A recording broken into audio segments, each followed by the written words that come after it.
प्रभु, क्या संसार में केवल सुख का होना संभव नहीं है? प्रत्येक आत्मा का लक्ष्य केवल सुख की प्राप्ति ही तो है।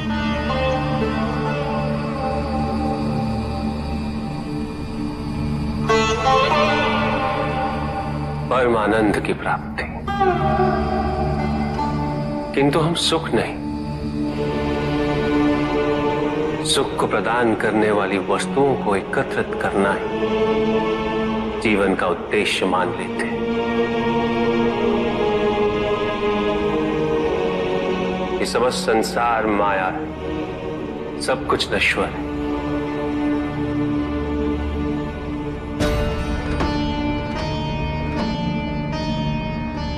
जिन वस्तुओं को हम सुख का स्रोत समझकर एकत्रित कर रहे हैं वो सदैव नहीं रहेंगे।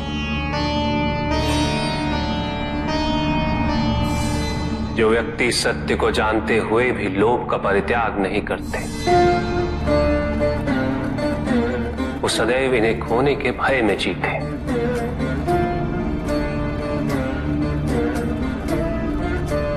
और जो व्यक्ति सत्य को जानते ही नहीं, वो अहंकार में जीते।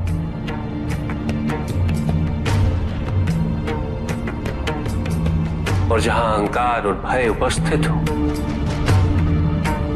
वहां सुख कैसे रह सकता?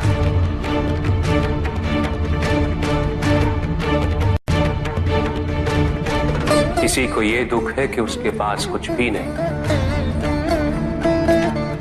और जिसके पास सब कुछ, उसे ये दुख है कि पाने को कुछ शेष नहीं। सुख को हम स्वयं अपने दृष्टिकोण से परिभाषित कर देते हैं, जबकि वास्तविकता इससे भिन्न है।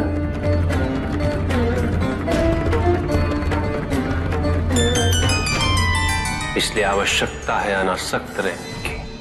किंतु प्रभु, क्या आसक्ति स्वाभाविक नहीं है? पर दुख का मूल कारण भी तो यही है ऋषि भृगु। आसक्ति हमारे मन की शांति को छीन लेती, उसे भंग कर देती।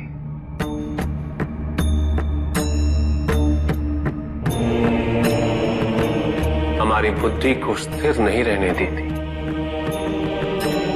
उसे चंचल बना देती।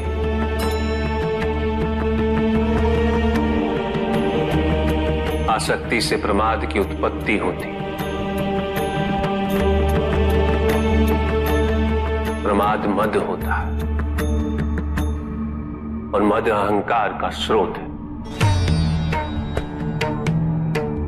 और अहंकार पूर्णतः अशुभता में परिवर्तित हो जाता है, अर्थात आसक्ति अशुभता की जननी। इसलिए अनावश्यक है। तो प्रभु, आसक्ति को अनासक्ति में कैसे परिवर्तित किया जा सकता है? और हम आसक्ति से कैसे उबर सकते हैं प्रभु?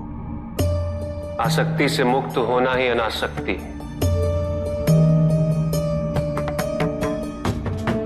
आसक्तिहीन होने के लिए अपने और पराये का भेद मिटाना अनिवार्य है।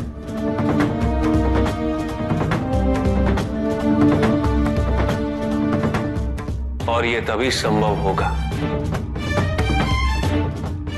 जब हम सुख की खोज बाहर नहीं, अपने भीतर करें। जब हम यथार्थ को पहचानें,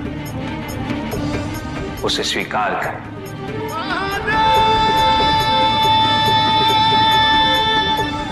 हम अपने सुख को सांसारिक तत्वों से परिभाषित नहीं करें।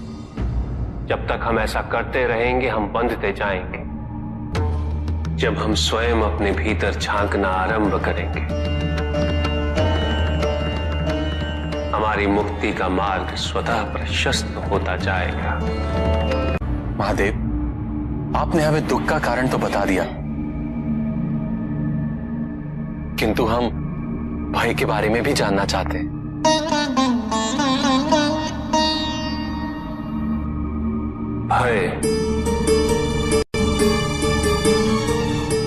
भय का स्रोत है इच्छा।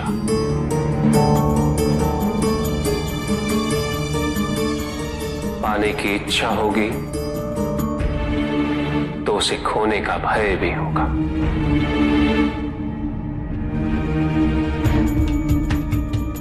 यदि जीवित रहने की इच्छा है तो मृत्यु का भय भी अवश्य होगा।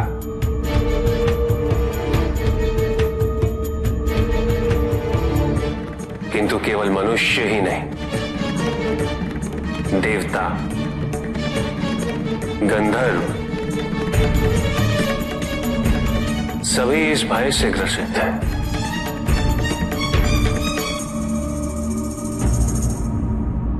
क्योंकि इच्छाओं से मुक्त कोई भी नहीं।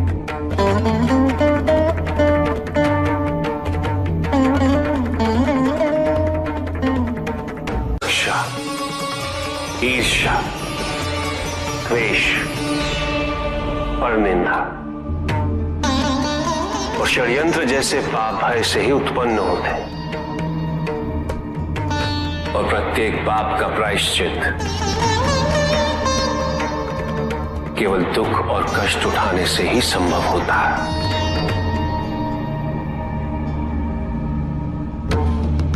इसलिए भय भी अंत में दुख का कारण बन जाता है।